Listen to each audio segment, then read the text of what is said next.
Republicans have said that they are not going to elect a new speaker until they can get a speaker that refuses to give any more money to President Biden for the Ukraine war. The Republican position, and now apparently half of the party has agreed that the budget deficit in the United States has grown so large that you can't afford to have a war in Ukraine and at the same time rebuild American economy. President Biden has said the American economy is not as important as the war in Ukraine. The war in Ukraine is a fight for civilization, and that is where all of our effort is going. And there was a standoff, and there was a general belief that if the Biden administration did not agree to stop the war in Ukraine, then the Republicans simply would not agree to a budget increase. The United States runs a budget deficit almost always. That's how governments pump money into the economy, by running budget deficits. And if a government did not run a budget deficit, then the economy would have to rely on commercial banks at high interest rates to provide credit. The only time that occurred in recent history was in the Bill Clinton administration, when he ran a budget surplus, and essentially that really slowed the economy down. Well, the Republicans are now holding the government hostage. Under the American Constitution, the president is not allowed to go to war without congressional approval. Congress has never approved of the war. All of this is a presidential takeover from Congress over the right to go to war. Well, all of a sudden, all of this was thrown into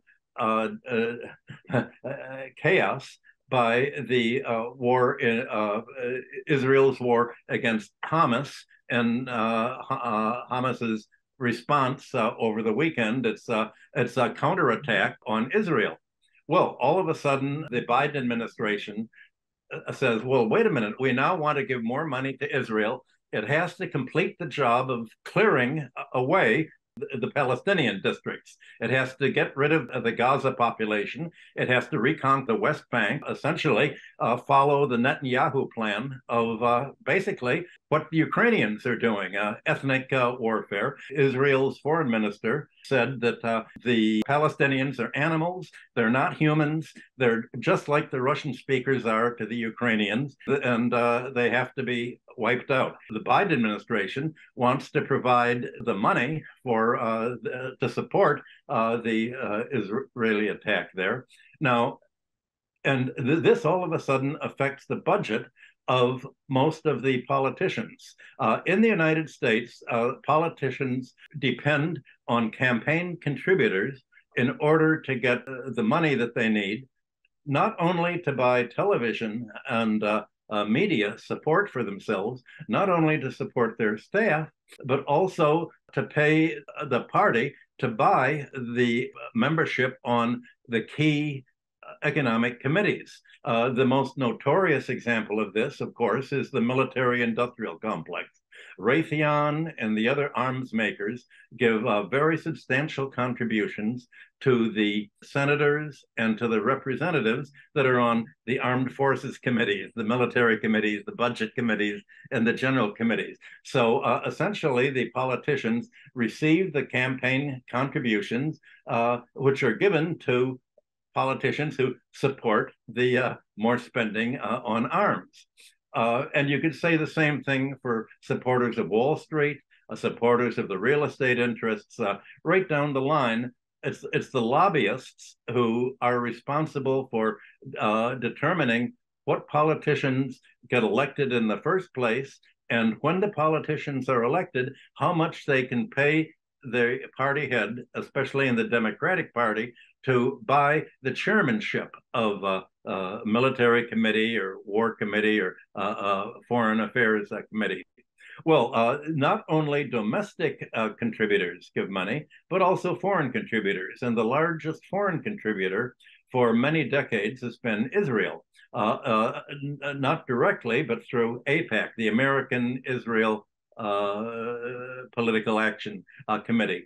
So I've been told by many American congressmen that they say take a very pro-Israeli policy and they receive money from AIPAC for their own contributions. So it's as if the politicians depend on their lobbying income from Israel to determine American foreign policy. It's a circular flow. Congress will give money, say, to Israel, and the Israeli committees will recycle this money to the campaign here.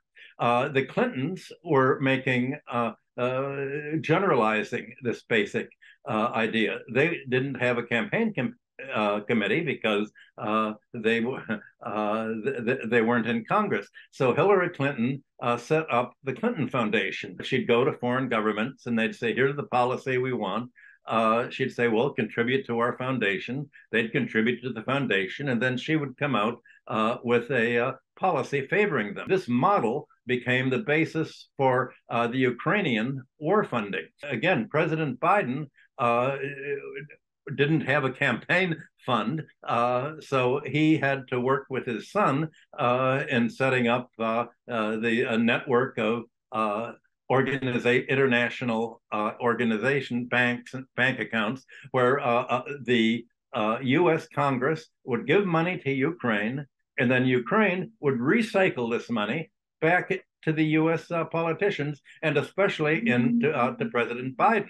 So in effect, you have the President of the United States acting as a lobbyist for Ukraine and also for Israel and for any other country that contributes enough to their campaign. This is called privatization. The American economists believe that everything should be brought commodified and make part of the market.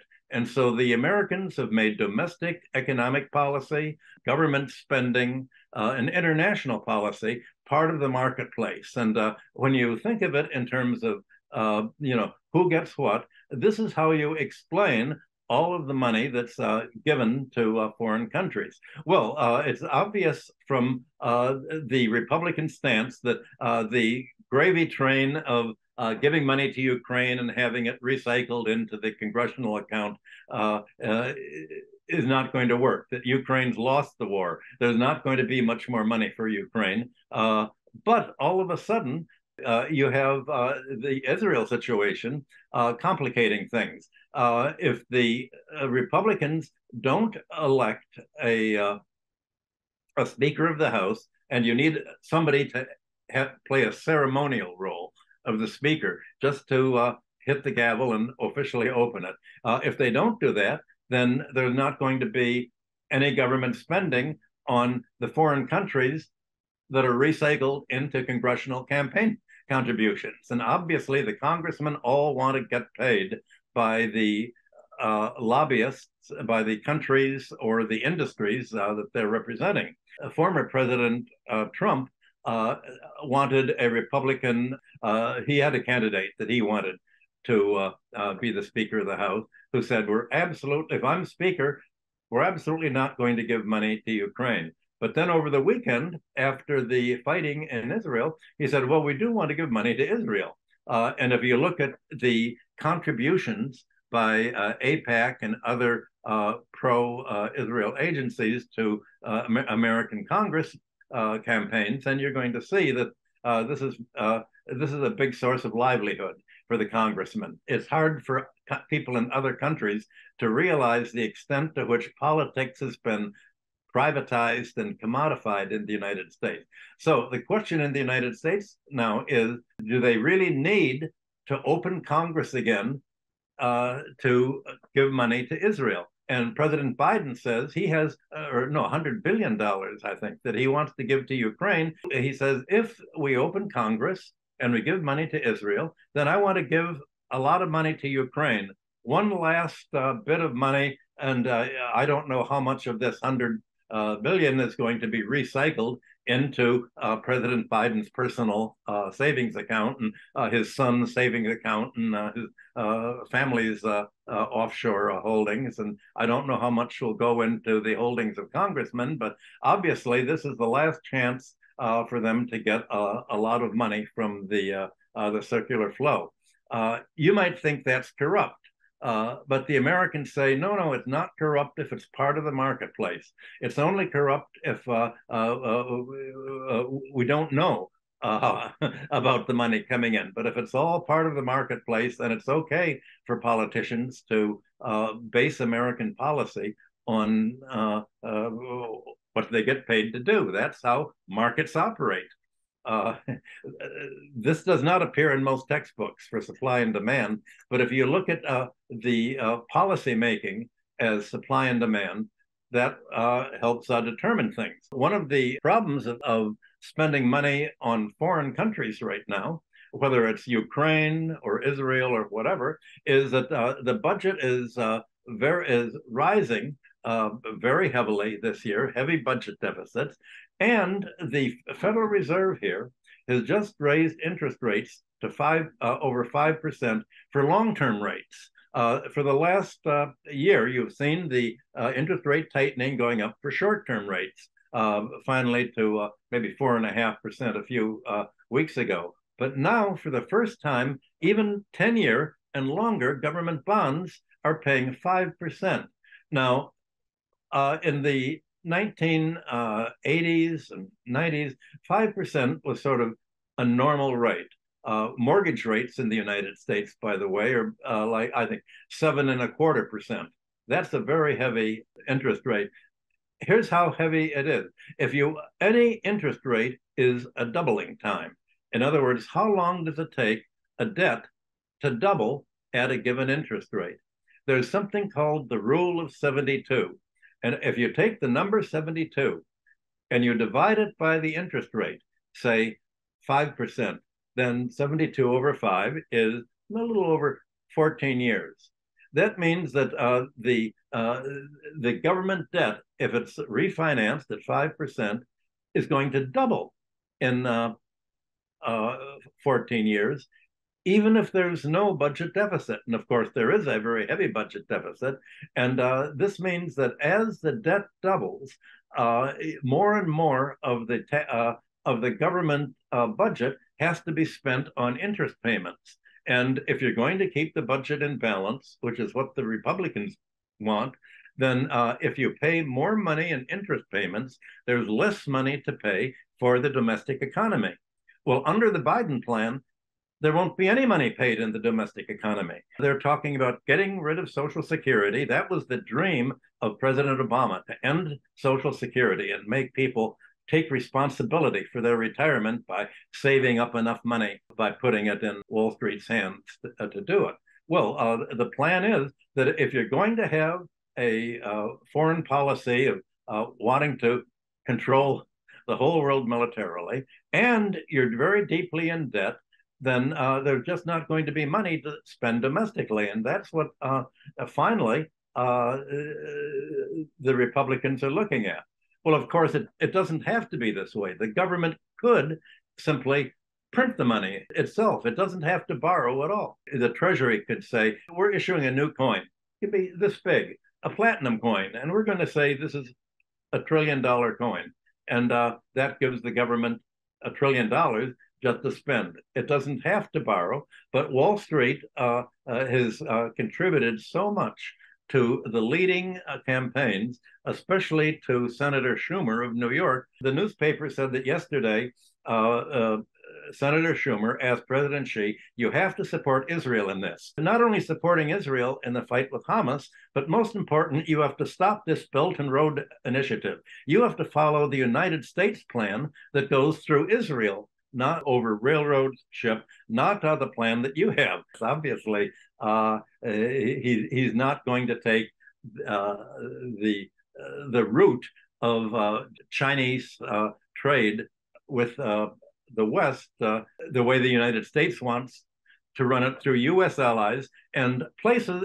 The U.S. wants the Chinese trade to run through areas where the United States is able to make a color revolution, to do to, let's say, Central Asia, let's say Kazakhstan or Uzbekistan, to do to them what it's done to Ukraine.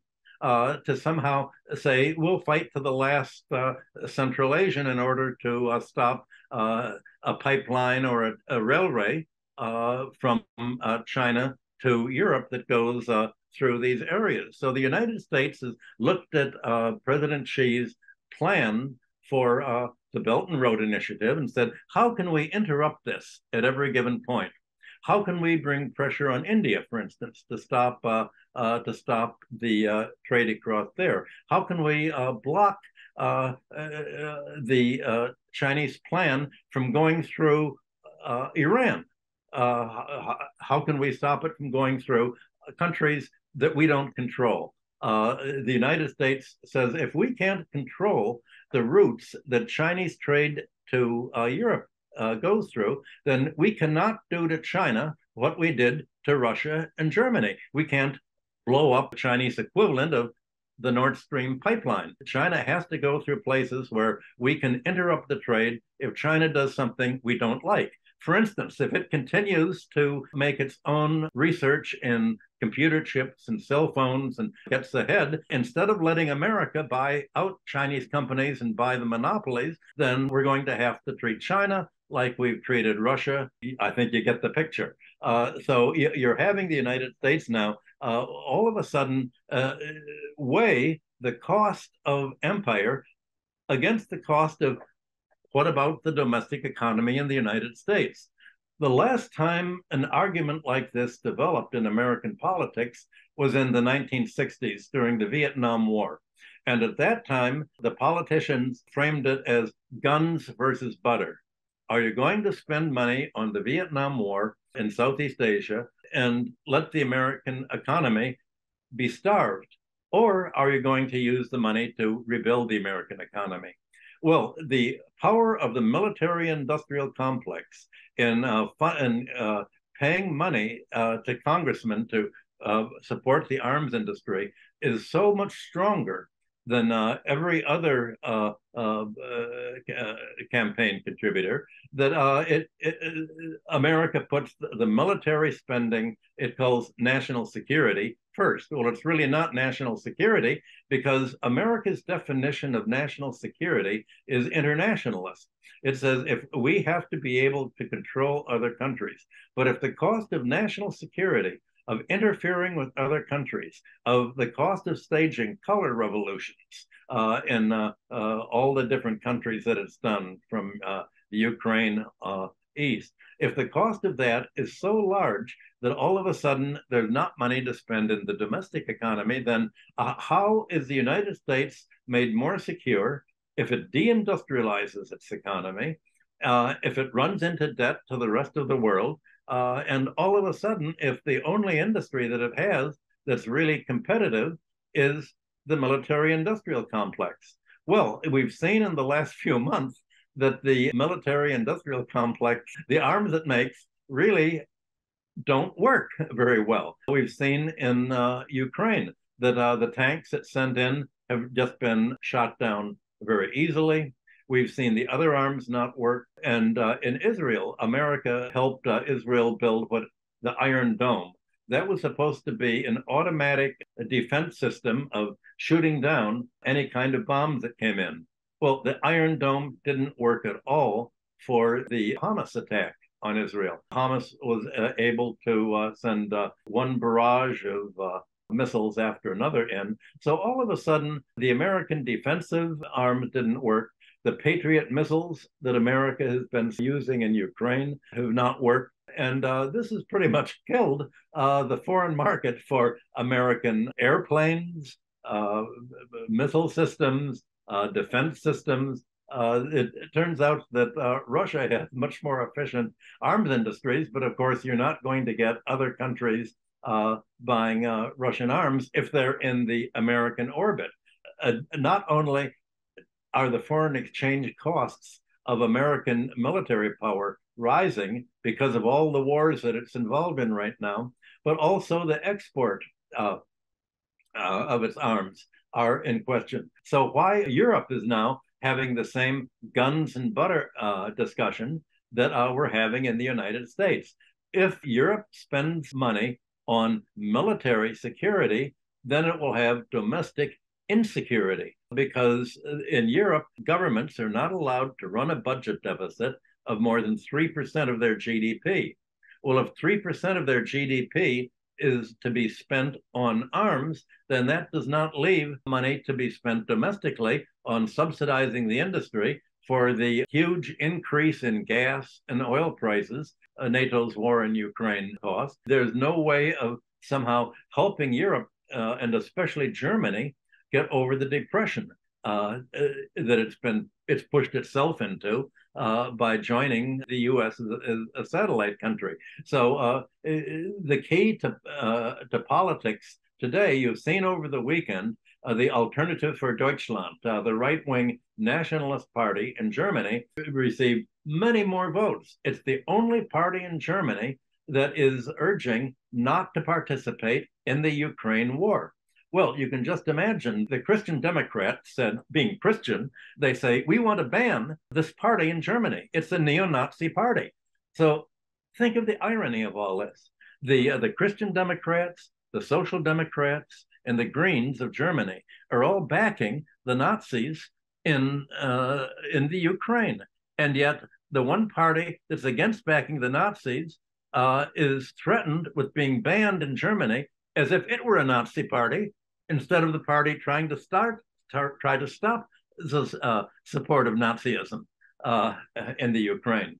And you can just see the problem that's occurring in the United Nations in the last few days. The Ukrainian position that we're in an ethnic war. The Russian speakers are subhuman. That is the Ukraine claim. We have to exterminate them. We have to kill them all. That racist, ethnic destructiveness all of a sudden is exactly the same language that you're hearing from Netanyahu and the Likud party in Israel against the Palestinians. Again, total, it's ethnic warfare. And both Ukraine and Israel are both apartheid states, and this is how apartheid states work. And the parties that are opposing the apartheid states are accused of being Nazis. I think 100 years ago, some German philosopher said Americans lack a sense of irony, but they do have a sense of irony in the sense of an Orwellian language where every word means exactly the opposite of what it's done, sort of a doublethink type of vocabulary in dealing with foreign policy, economic policy, or whatever. In American sports, whether it's football or baseball, we have two leagues. There's American Football League and a National Football League. And in baseball, American League and a National League. Americans think in terms of foreign policy like this. There's one team, the American team. We call that the Democratic team. The Democratic team basically includes Ukraine, Israel, and other teams that are anything but democratic. As you've seen the politics in both countries being torn apart in the last few days. The national team is what America calls the autocracy team. Well, autocracy really, it's a nationalistic breakaway. The only way that you can break away from one worldism, the Americans saying there's only one world and we're running it, is for countries to break away one by one and work with each other in a kind of national federation of alternative policies. That's what we've been speaking about on these interviews for the last few years. A national team means governments are part of a mixed economy. Government spending is needed for basic infrastructure, because if the governments do not spend the basic transportation, communications, other infrastructure, then this will be privatized. And if it's privatized, it's going to be financialized as a monopoly. If we want to avoid a monopoly and we want to lower the cost of living and prevent a kind of special interest rentier sector, then we have to we have to have the mixed economy. That's what the whole world is dividing into. That's what the fight in Ukraine is all about. Again, last week, President Biden said, we're fighting in Ukraine against China. He's very explicit, Biden said. We have to win in Ukraine because if we lose to Russia there, then China will think that it can win. So this is the big American League versus the government league, or you could call it the barbarism league versus the civilization league, as Rosa Luxemburg would have expressed it. I think we can think of our own names for what we're going to do.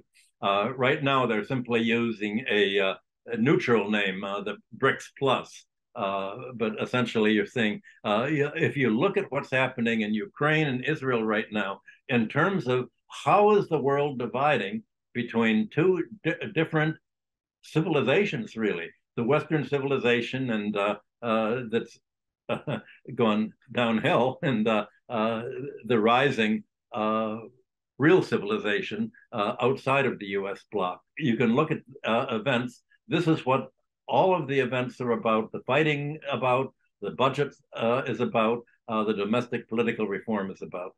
I'll answer the last question first. Yes, it's all public knowledge.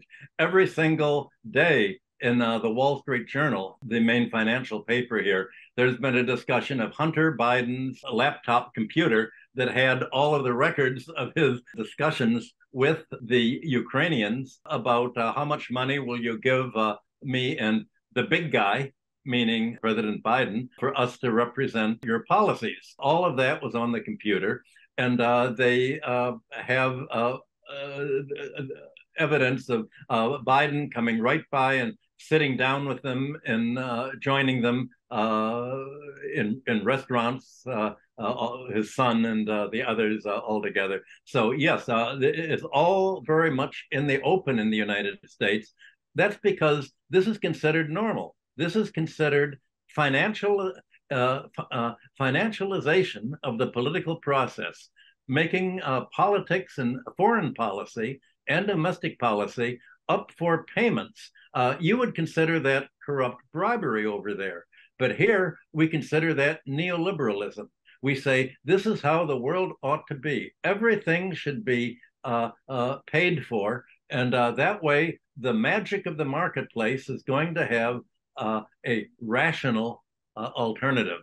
Now, your second question was about how this money is recycled. President Biden also said, well, it's true we're going to give $100 billion to Ukraine, but most of this is in kind. It's in the form of tanks and missiles and bullets. It's in things that are paid to the U.S. arms makers. So not much of this money is going to actually be sent to Ukraine. Most of it is going to be spent in the United States in the arms making industries.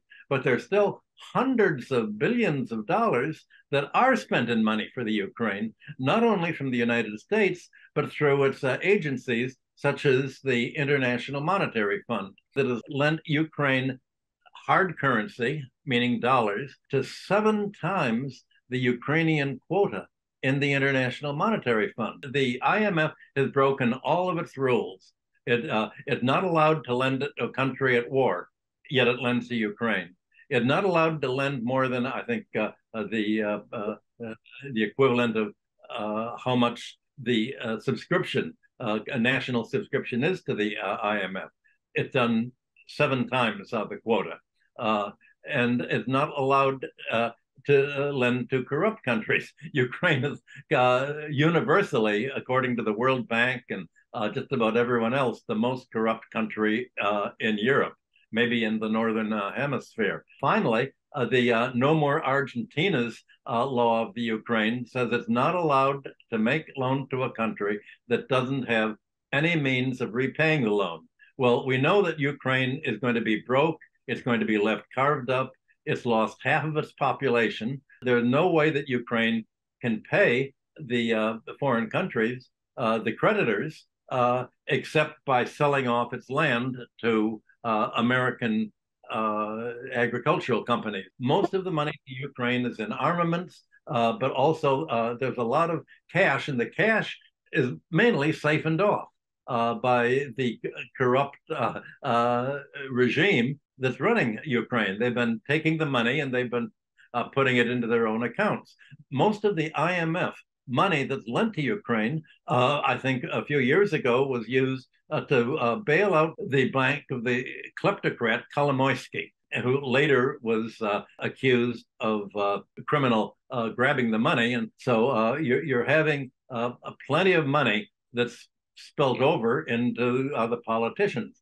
So you can see that there's plenty of money that is going to Ukraine as well as armaments. And not only is the money ending up in the personal accounts of the kleptocrats and the army, but also the arms. We send it to Ukraine. The generals receive the arms, and then what are they going to do with it? Well, they've made it part of the marketplace. They say, well, who's now that America's given us generals the arms, who's going to buy it from us? Well, apparently, many of the weapons used by Hamas in attacking Israel last week were arms that America had sent to Ukraine. So it's all connected in one interconnected very closely. That's the point that I'm trying to make. 南方为什么是南方？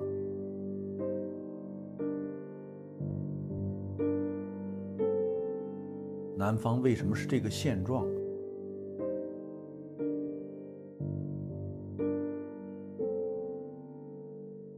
我们到底将来会是一个什么样的发展方向？